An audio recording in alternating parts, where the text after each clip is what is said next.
Yo, what's up everyone? It's been quite a while since I've made any sort of like videos like this, just because I decided that, I wanted to take a step back from kind of doing these sorts of videos, and I wanted to spend a lot more time like actually making music and putting out stuff for, putting out like actual music.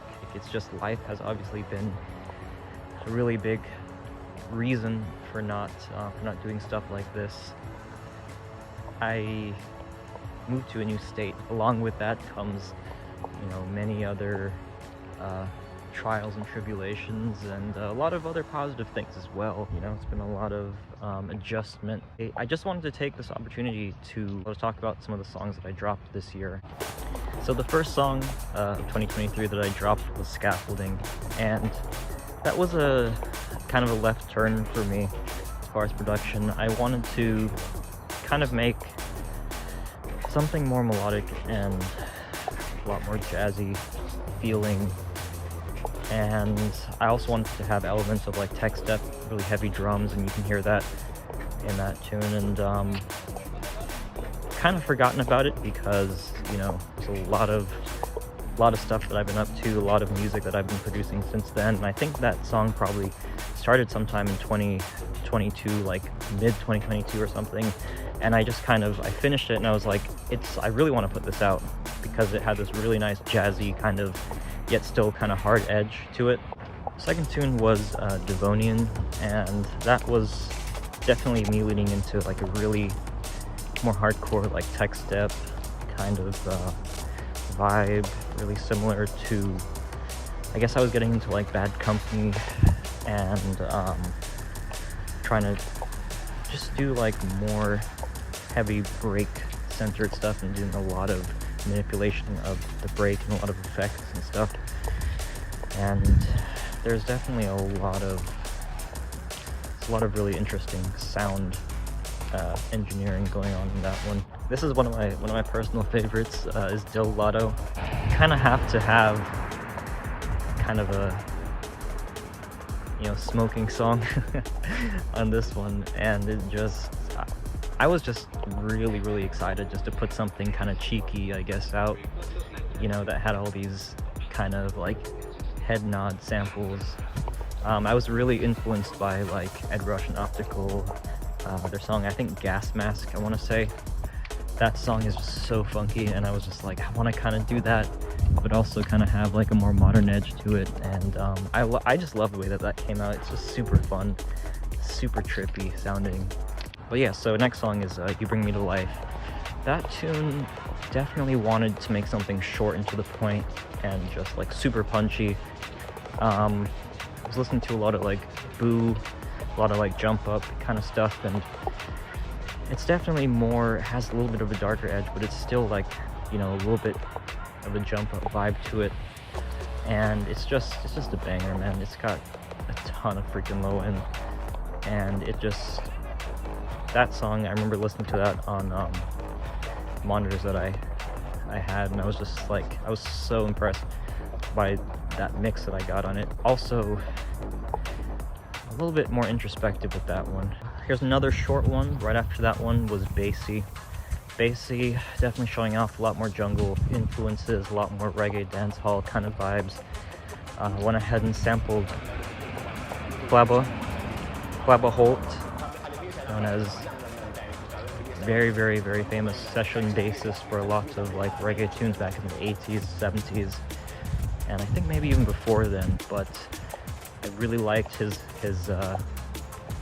that interview that I did with him where he was talking about playing the bass, and so I had to go ahead and like kind of pay it forward with that one and just bring it into like the jungle kind of like realm, some really heavy synth bass instead of just and I wish I could have done something.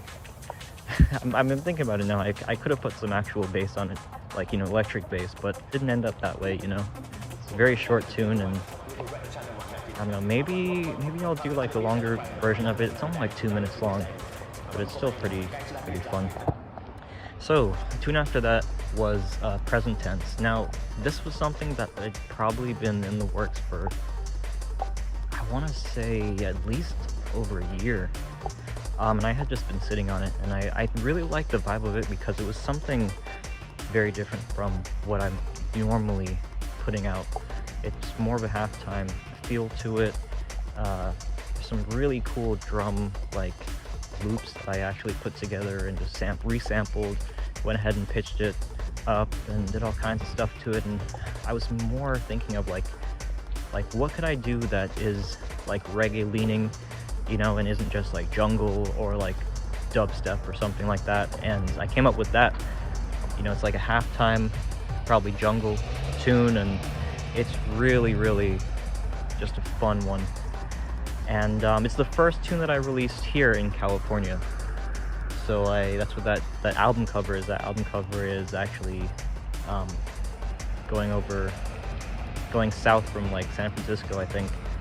I just took that and used it as the album cover, and it looks really grainy, but it really fits the tune, you know, present tense. So all right, so this is a tune that a lot of people really liked, and you know, it's definitely something that is a lot more musical.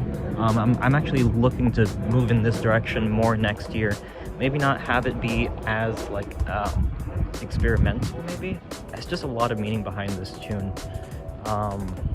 You know, I've been reading a lot of, like, if you follow any of my stories, like, you see that I've been reading a lot of books about philosophy and, you know, stoicism. I'm reading into a lot of that, and I just thought I'd find a way to kind of insert that in there. As far as the actual musical side of it, like, all of that was, I had gone ahead and just found these chords on guitar, and I was like, okay, I'm gonna actually use this as a basis for, you know, for the tune. And so I ended up building it around that.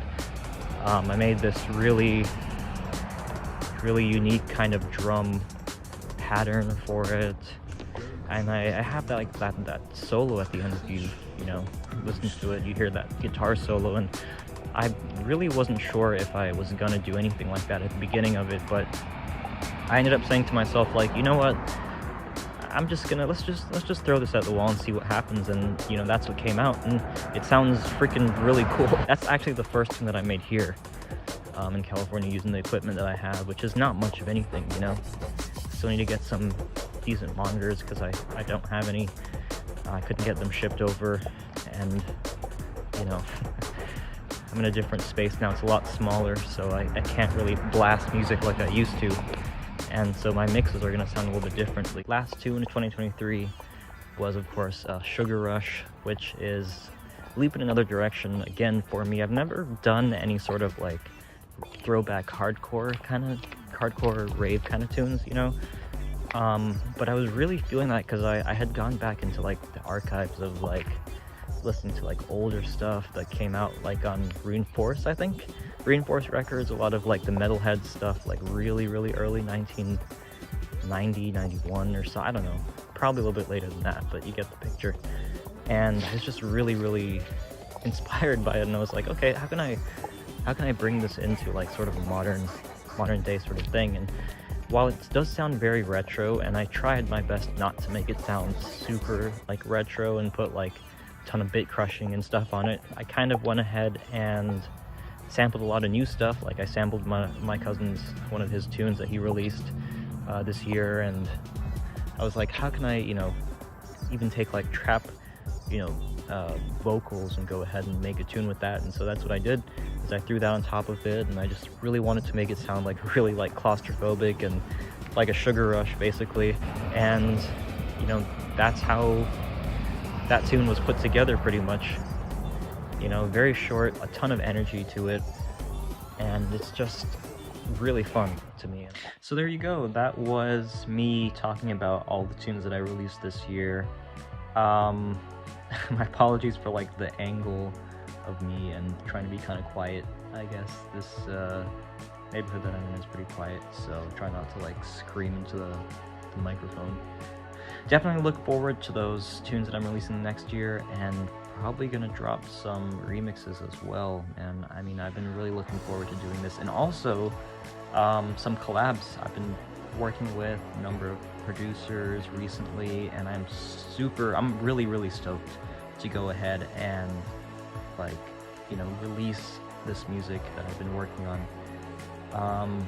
You know, so definitely keep your eyes open for everything in 2024. And this has been Fish Kicks, wishing you a happy new year.